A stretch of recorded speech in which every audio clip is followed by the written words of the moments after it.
Halo dan selamat datang kembali.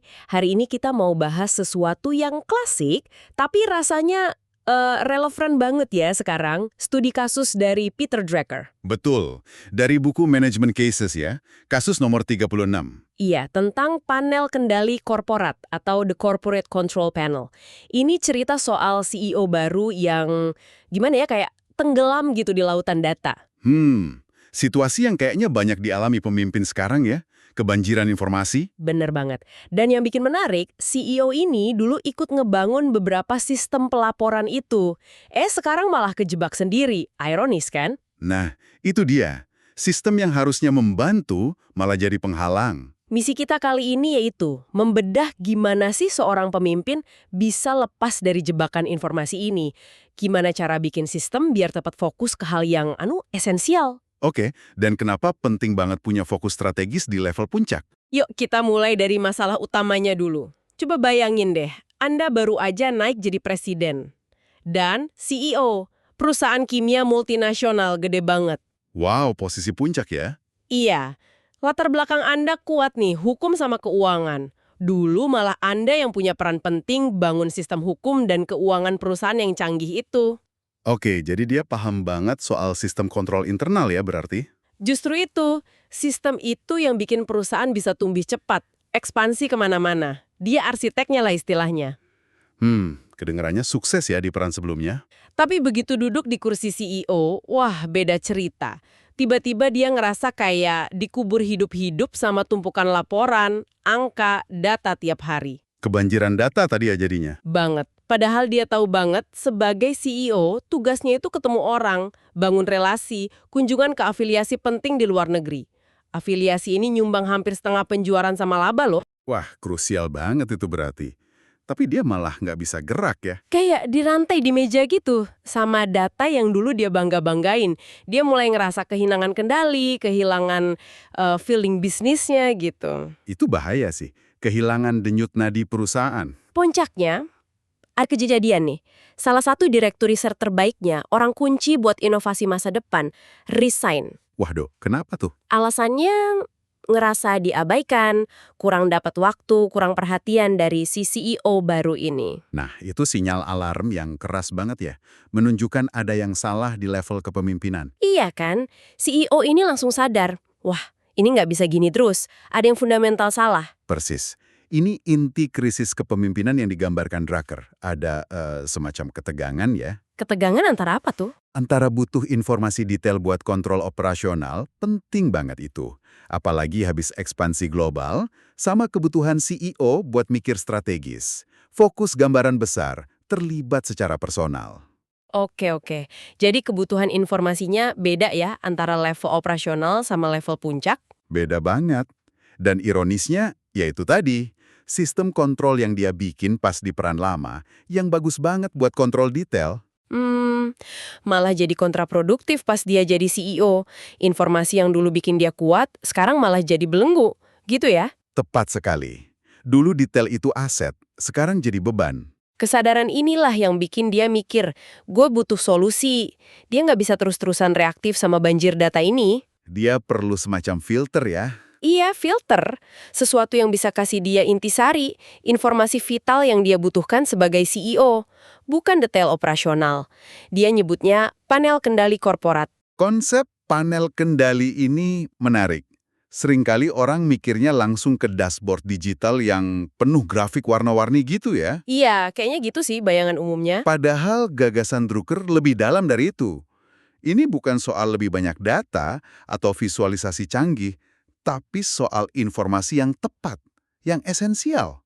Disajikan biar bisa ambil keputusan strategis. Jadi lebih ke kerangka berpikir gitu ya, bukan cuma alat fisik. Bisa dibilang gitu. Kerangka konseptual buat nyaring noise dan nangkap signal penting. Coba bayangin, panel instrumen pilot deh. Oke, di kokpit pesawat gitu ya? Iya, di sana kan cuma ada info paling krusial buat terbang. Ketinggian, kecepatan, arah, sisa bahan bakar, status mesin utama. Nggak semua detail mesin ditampilin ya? Gak perlu. Pilot gak perlu lihat tekanan oli tiap silinder secara real time. Info detail itu mungkin buat tim maintenance di darat. Nah, panel kendali CEO prinsipnya mirip. cuma nampilin indikator vital buat penerbangan strategis perusahaan. Analogi pilot ini ngebantu banget sih. Jadi data detail tetap ada, tapi di level yang pas. CEO cuma lihat yang buat nyetir strategi. Ini sejalan dong sama ide Drucker soal kebutuhan informasi yang berubah sesuai level jabatan? Betul sekali. Drucker memang menekankan itu. Ada pergeseran fokus informasi. Di level operasional atau fungsional, kayak peran lama si CEO ini, fokusnya ke data historis, detail internal, efisiensi. Tapi kalau udah di puncak, Fokusnya harus geser ke info strategis. Ringkas, lihat ke depan, tren eksternal, resiko utama, peluang jangka panjang. Panel kendali ini ya wujud dari kebutuhan info strategis yang udah disaring itu. Tanpa ini, CEO bakal kejebak terus di operasional. nah, yang unik dari kasus Drucker ini, dia nggak ngasih tahu tuh panel kendali si CEO akhirnya kayak gimana bentuknya. Sengaja itu, biar kita mikir. Justru itu. Jadi pertanyaannya buat kita, kalau Anda di posisi CEO itu, gimana mulainya ngerancang panel kendali ini? Info apa aja yang wajib ada? Apalagi ini perusahaan kimia multinasional yang kompleks, sangat bergantung sama afiliasi global dan riset. Gimana misahin info penting dari lautan data operasional? Itu dia, gimana caranya? Walaupun kasusnya nggak ngasih jawaban jadi, Drucker ngasih prinsipnya.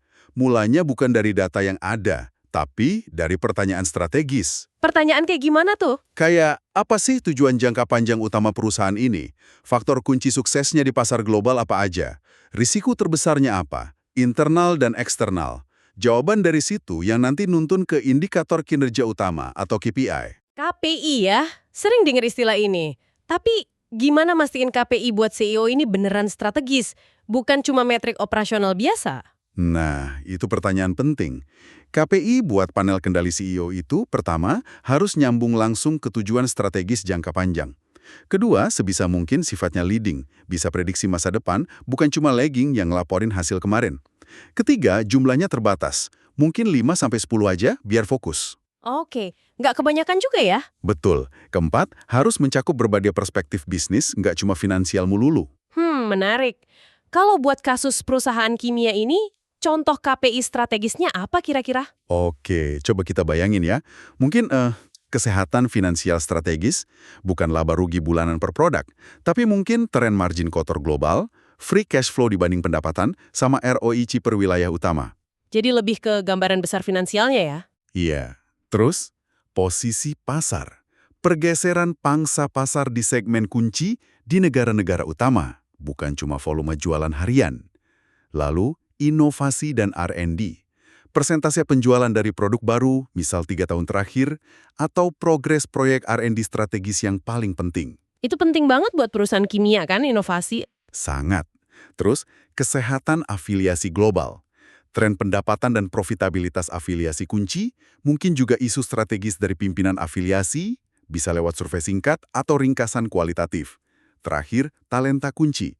Tingkat retensi talenta penting global atau status suksesi buat posisi kunci. Kelihatan banget ya bedanya. Metrik kayak tren margin global atau penjualan produk baru, itu kan nunjukin arah ya, beda sama laporan penjualan harian. Tapi milih beberapa KPI ini pasti nggak gampang. Bener, godaannya banyak. Godaan gimana tuh? Pertama, godaan vanity metrics. Metrik yang kelihatannya keren, tapi nggak ngaruh keputusan. Kedua, pasti ada lobby dari departemen lain biar KPI mereka masuk. Nah, CEO harus tegas di sini, fokus ke apa yang penting buat dia. Harus bisa bilang tidak juga ya berarti? Harus. Ketiga, ngukur KPI strategis, apalagi yang leading, kadang lebih susah dari metrik operasional biasa. Perlu investasi sistem pengukuran baru mungkin? Jadi ini bukan cuma soal milih, tapi juga soal implementasi ya? Betul. Proses desainnya juga idealnya nggak sendirian si CEO. Libatin tim senior bisa bantu dapat masukan dan dukungan. Tapi keputusan akhir tetap di CEO. Panel ini kan sifatnya personal buat dia. Harus sesuai gaya kepemimpinannya juga. Oke. Balik lagi ke ironi awal tadi, menarik banget ya, gimana orang yang jago banget desain sistem kontrol buat orang lain, Sekarang ditantang desain sistem informasi buat dirinya sendiri, di peran yang baru. ini kayak tantangan buat mikirin cara dia mikir gitu ya, cara dia proses info biar efektif di level strategis. Tepat. Semacam latihan self-awareness tentang kebutuhan informasinya sebagai pemimpin puncak. Wah, ini jadi refleksi buat kita semua dong, nggak cuma CEO. Seberapa sering sih kita sadar ngevaluasi info yang kita konsumsi tiap hari? Iya kan? Apa kita cuma pasif nerima aja apa yang disodorin sistem, algoritma, rapat rutin, atau kita proaktif nanya, info apa sih yang bener-bener gue butuhin buat ambil keputusan terbaik? Pertanyaan itu ngena banget. Kita seringnya jadi konsumen pasif ya. Padahal tantangan si CEO di kasus Drucker ini, banjir informasi, sekarang jadi pengalaman kita semua di era digital. Jauh lebih parah malah sekarang volumenya, kecepatannya. Kalau CEO zaman dulu aja udah kewalahan, gimana pemimpin sekarang coba? Bener banget, notif nggak berhenti, email numpuk, berita nonstop, laporan internal makin banyak. Kayaknya kita semua butuh panel kendali pribadi ya. Haha, iya bisa dibilang gitu. Jadi, pelajaran praktisnya apa nih dari kasus klasik ini buat ngadepin tsunami info modern? Pelajaran utamanya itu soal disiplin dan proaktivitas. Kita nggak bisa lagi berharap bisa nyerap semua. Kita perlu sadar, pertama, definisikan kebutuhan. Tujuan terpenting kita apa? Info apa yang kritis buat siapa itu? Oke, mulai dari tujuan dulu ya. Iya. Kedua, identifikasi sumber. Mana sumber yang paling bisa diandelin, relevan, kasih signal strategis bukan cuma noise. Ketiga, rancang filter. Gimana caranya nyaring info yang nggak relevan atau kualitas rendah? Bisa aturan email, langganan berita yang dipilih, atau mungkin struktur rapat yang lebih fokus. Jadi kita yang atur alirannya ya? Betul. Keempat, review berkala. Kebutuhan info kan berubah. Yang penting tahun lalu, belum tentu sama pentingnya sekarang. Luangkan waktu buat evaluasi panel kendali info kita masih relevan nggak? Ini berlaku buat siapa aja ya, nggak cuma manajer atau CEO. Buat siapa aja yang mau tetap terinformasi tanpa tenggelam dan kehilangan fokus. Bikin panel kendali personal, walau mungkin nggak seformal punya CEO tadi, itu latihan mental bagus buat ngendaliin arus informasi, bukan dikendaliin sama arus itu. Ini soal ngambil alih kendali perhatian kita lagi. Suka banget sama ide panel kendali personal itu. Metafora yang kuat ya, biar kita lebih sengaja milih informasi. Oke, jadi kalau kita rangkum nih, inti kasus Drucker ini soal tantangan pemimpin pindah fokus. Dari detail operasional ke pengawasan strategis. Dan kunci suksesnya, di kemampuan merancang sistem informasi yang mendukung fokus strategis itu bukan malah menghambat. Panel kendali korporat ini jadinya bukan cuma soal teknologi atau laporan ringkas ya, tapi lebih ke alat konseptual, pola pikir, disiplin buat terus nanya, info esensial apa yang gue butuhin buat mimpin. Terus cari cara dapatin info itu secara ringkas dan pas. Anda nyimpulinnya pas banget. Dan seperti kata Anda tadi, Drucker sengaja nggak ngasih jawaban final soal desain panel si CEO. Biar kita yang mikir. Ciri khas kasus Drucker kan gitu. Pertanyaan yang tepat kadang lebih mencerahkan dari jawaban pasti. Benar juga. Nah, sebagai penutup, saya mau lempar tantangan pemikiran nih buat Anda semua yang dengerin. Balik ke konteks kasus tadi ya. Perusahaan kimia multinasional besar. Oke. Suksesnya tergantung banget sama 3 pilar. Operasi multinasional yang kompleks, jaringan afiliasi luar negeri yang nyumbang hampir setengah pendapatan, sama kemampuan riset dan inovasi. 3 pilar strategis, global, afiliasi, inovasi. Oke, 3 itu ya kuncinya. Nah, kalau Anda harus milih satu aja metrik kunci atau satu potongan informasi tunggal yang mutlak harus ada di panel kendali CEO itu, kira-kira apa? Indikator tunggal apa yang menurut Anda bisa kasih denyut nadi strategis terkuat buat perusahaan unik ini? Wah, pertanyaan bagus banget. Bikin mikir keras nih. Milih satu dari sekian banyak kemungkinan pasti susah.